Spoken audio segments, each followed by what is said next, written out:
Hello बच्चा party, welcome to Alexa English classes. आपका हार्दिक स्वागत अभिनंदन करता है। ये क्लास यूपी बोर्ड और सीबीएसई बोर्ड 9 to 12 सभी के लिए मोस्ट इम्पोर्टेंट क्लास है, बेसिक की क्लास है, जिसमें हमने लास्ट 2 वीडियोस में सेंटेंस देखे थे जो हमने 2 पार्ट्स में डिवाइड किए थे। तो यहाँ पे बच्चा पार्ट 3 जिसमें हम सेंटेंस को देखेंगे। पार्ट 2 तक हमने ये देख लिया था कि हमारे काइंड्स ऑफ सेंटेंस क्या होते हैं और कितने होते हैं, उनको हमने डिस्कस किया था। अब इसमें हम ये देखेंगे कि सेंटेंस में जो हमें दूसरा टाइप देखने को मिल जाता है वो क्या देखने को मिलता है। तो हम यहाँ पर देखते हैं कि सेंटेंस में जो हमने पढ़ा था कि sentence is a group of words which make a complete sense. और उसमें हमने देखा था बेटा, इनके पार्ट्स देखे थे कि अफर्मेटिव से लेकर, है ना, पूरा हमने ऑप्टेटिव तक समझा था। ये 5 पार्ट इसमें समझे थे। मैंने वहाँ पर आपको ये भी डिस्क्राइब किया था कि इनमें बेटा और भी पार्ट्स होते हैं जो हमने यहाँ पर देखेंगे। सिंपल सेंटेंस जो आपने कभी सुने हों या पढ़े हों, एंड सेकेंड कंपाउंड सेंटेंस। क्या होता है बच्चा? Compound sentence. एंड थर्ड होता है कॉम्प्लेक्स। क्या होता है बेटा? Complex sentence. Simple sentence, compound sentence and complex sentence. तो ये क्या होते हैं? देखो बेटा, सिंपल सेंटेंस क्या होता है, इसमें एक हमारा सब्जेक्ट होता है और हमारी मेन वर्ब होती है, जो कि बिल्कुल सिंपली यहाँ पे हमारे सेंस को देता है, हमारे मीनिंग को देता है। वहीं पर अगर हम कंपाउंड की बात करें तो कंपाउंड सेंटेंस में क्या होता है बेटा, या सिंपल सेंटेंस में हम ये कह सकते हैं कि एक हमारा प्रिंसिपल क्लॉज होता है, या हम ये भी कह सकते हैं कि हमारा एक इंडिपेंडेंट क्लॉज होता है। लेकिन कंपाउंड सेंटेंस में क्या होता है, इसमें बेटा दो छोटे छोटे सेंटेंस, छोटे छोटे का मतलब दो क्लॉज बनते हैं, दो क्लॉज कंबाइन होते हैं, और वो कंबाइन जो होंगे वो कोऑर्डिनेटिंग कंजक्शन के द्वारा कंबाइन होंगे, उनको हम कंपाउंड सेंटेंस कहते हैं। कॉम्प्लेक्स, देखो इनको आपने हिंदी में भी पढ़ा होगा, सिंपल को कहते हैं सरल वाक्य। क्या कहते हैं बेटा?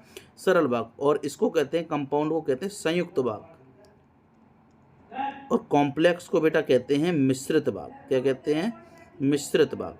तो यहाँ पर इसमें हम ये देखेंगे कि कंपाउंड में कि यहाँ पर कोऑर्डिनेटिंग कंजक्शन के द्वारा हम चीज़ों को जोड़ते हैं। और इसमें कॉम्प्लेक्स में हम बेटा देखते हैं सबऑर्डिनेटिंग कंजक्शन। किसको देखते हैं? सबऑर्डिनेटिंग। क्योंकि इसमें एक तो प्रिंसिपल क्लॉज होता है, लेकिन दूसरा हमारा जो क्लॉज होता है वो सबऑर्डिनेट क्लॉज होता है। और कंपाउंड में क्या होता है, एक तो बेटा हमारा हो जाएगा प्रिंसिपल क्लॉज, लेकिन दूसरा हमारा होता है कोऑर्डिनेट क्लॉज। तो इसमें हम देखेंगे बेटा, तो क्लॉज कहीं ना कहीं आपको समझ में आ रहा होगा कि क्लॉज क्या होता है। तो हम अगर क्लॉज के बारे में बताएं तो बेटा एक छोटे छोटे सेंटेंस जिसमें एक हमारा सब्जेक्ट हो जाता है, ये एक सेंटेंस का पार्ट होता है ना। तो इसको देखेंगे तो पहले क्लॉज ही समझ लेते हैं कि क्लॉज क्या है। देखो बेटा, क्लॉज क्या है कि एक ग्रुप ऑफ वर्ड्स, शब्दों का समूह तो है, लेकिन इसमें क्या होगा बच्चा, एक हमारा सब्जेक्ट होगा प्लस एक हमारी क्या होगी बेटा, वर्ब होगी, जो कि एक क्या होगा, सेंटेंस का पार्ट होगा। एग्जाम्पल के रूप में समझे, एक पूरा सेंटेंस यहाँ पर लिखा हुआ है। क्या लिखा हुआ है? I will call you when I reach home. मैं जब मैं घर जाऊँगा तो तुम्हें बुलाऊँगा। तो यहाँ पर एक सेंटेंस है, लेकिन इसके अंदर बेटा क्लॉज कितने हैं? 2 क्लॉज हैं। कितने क्लॉज हैं? 2 क्लॉज हैं। पहला क्या है?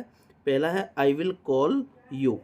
दूसरा क्लॉज क्या है? When I reach home. अब इन क्लॉज को भी बेटा बांटा गया, एक है डिपेंडेंट क्लॉज और दूसरा है इंडिपेंडेंट क्लॉज। तो डिपेंडेंट क्लॉज क्या होता है? डिपेंडेंट क्लॉज बेटा वह क्लॉज होता है जो दूसरे पर निर्भर कर जाए, आश्रित हो जाए, उसे दूसरे की ज़रूरत पड़े।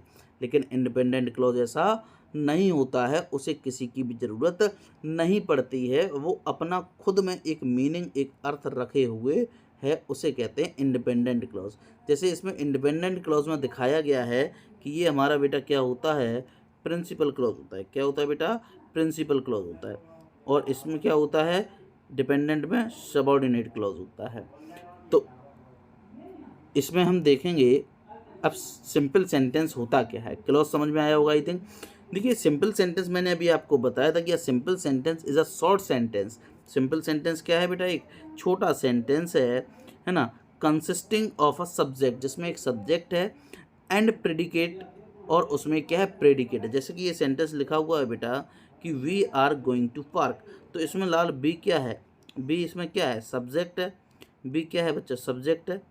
और इसमें अगर बात करी जाए आर गोइंग टू पार्क, ये पूरा क्या है, प्रेडिकेट है, ये पूरा क्या है, प्रेडिकेट है।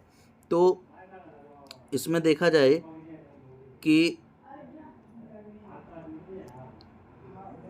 प्रेडिकेट और सब्जेक्ट की यहाँ कहानी हो गई है ना। तो इसको रफ करते हैं, समझ में आएगा कि सिंपल सेंटेंस क्या होता है बेटा, जिसमें एक क्या होता है, सब्जेक्ट होता है, और एक क्या होती है बच्चा, वर्ब होती है। क्या होती है, वर्ब होती है, ठीक है। और प्रेडिकेट होगा उसमें, या हम कह सकते हैं, यह भी कह सकते हैं कि इज़ वन मैन क्लॉज, उसमें एक क्या होगा, मैन क्लॉज होगा, उसमें क्या होगा, एक मैन क्लॉज होगा, जिसको हम कहते हैं प्रिंसिपल क्लॉज भी कहते हैं। इसमें नेक्स्ट आगे देखेंगे कंपाउंड सेंटेंस को। क्या देखेंगे बच्चा, compound sentence. Compound sentence, compound को बोलते हैं संयुक्त। क्या होता है बच्चा, संयुक्त सेंटेंस। इट मीन्स हम कह सकते हैं इसमें हमें दो क्लॉज देखने को मिलेंगे। कितने, दो क्लॉज देखने को लिखा भी है। सेंटेंस इज ये लिखा है, देखिए, a compound sentence is a sentence that has more than one man clause, जिसमें क्या होता है, एक से अधिक मैन क्लॉज होता है। It should have least two main clause, और इसमें कम से कम दो मैन क्लॉज तो होते ही हैं। मतलब हम कह सकते हैं इसमें दो हमारे क्लॉज होंगे। कितने क्लॉज होंगे, दो हमारे मैन क्लॉज होंगे, और वो जुड़ रहे होंगे किससे बेटा, कोऑर्डिनेटिंग कंजक्शन से जुड़ रहे होंगे। जैसे लिखा है she is innocent, she is innocent so she has appeal to the court, वह निर्दोष है इसलिए उसने क्या किया है बच्चा, कोर्ट में अपील की है। तो ये क्या हो गया सेंटेंस, कंपाउंड सेंटेंस हो गया। कौन सा सेंटेंस हो गया, कंपाउंड सेंटेंस। अब हम डिस्कस करेंगे बेटा कॉम्प्लेक्स सेंटेंस। किसको करेंगे, कॉम्प्लेक्स सेंटेंस को। तो कॉम्प्लेक्स सेंटेंस होता है बेटा मिश्रित वाक्य। इसमें क्या होगा, एक तो हमारा प्रिंसिपल क्लॉज होगा ही होगा, लेकिन दूसरा हमारा सबऑर्डिनेट क्लॉज होगा, या हम ये कहते हैं कि एक हमारा डिपेंडेंट क्लॉज तो हो, एक हमारा इंडिपेंडेंट क्लॉज तो होगा, लेकिन जो दूसरा होगा वो डिपेंडेंट होगा दूसरे वाले पर, ठीक है। जैसे a complex should have a main clause और अ सबऑर्डिनेट क्लॉज। लिखा हुआ है कि एक कॉम्प्लेक्स सेंटेंस जिसमें क्या होता है, एक मेन क्लॉज तो होता है, लेकिन एक सबऑर्डिनेट क्लॉज भी होता है। जैसे एग्जाम्पल लिखा, आई रिमेंबर द डे, मुझे दिन याद है, या मैं वो दिन याद करता हूँ, that we met very well, जब हम बहुत अच्छे से मिले थे। तो यहाँ पर ये सेंटेंस कॉम्प्लेक्स है, इसमें जटिलता है। यहाँ पे देखिए कंजक्शन आया दैट, बेटा क्या आया है, दैट। तो ये है हमारा कौन सा सेंटेंस, कॉम्प्लेक्स का, ये हमें देखने को मिल रहा है। सब दैट क्या है हमारा, सबऑर्डिनेटिंग कंजक्शन है। क्या है बेटा, सबऑर्डिनेटिंग कंजक्शन है जो इसको डिस्क्राइब कर रहा है। और ध्यान रखना, कॉम्प्लेक्स जब भी बेटा बनेगा उसमें जो जुड़ेगा सेंटेंस, वो जुड़ेगा सबऑर्डिनेटिंग कंजक्शन जुड़ेगा। क्या जुड़ेगा, सबऑर्डिनेटिंग कंजक्शन जुड़ेगा। और जब हम यहाँ पर कंपाउंड देख रहे होंगे, उसको हम देखेंगे कोऑर्डिनेटिंग क्लॉज। क्या देखेंगे, कोऑर्डिनेटिंग क्लॉज। अच्छा, ये एक अलग टॉपिक होगा जब हम कभी डिस्क्राइब करेंगे इसको, कॉम्प्लेक्स को बहुत अच्छे से, सेंटेंस को एक अलग टॉपिक बना के करेंगे इसको।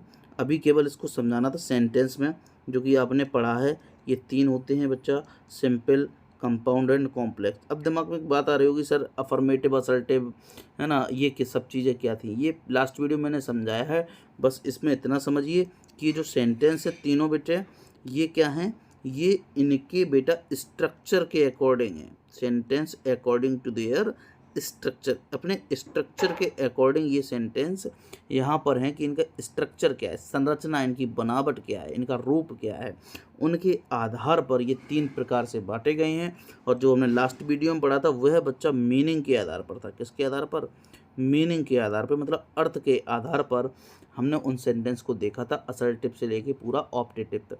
असर्टिव के दो पार्ट होते हैं, अफर्मेटिव और नेगेटिव।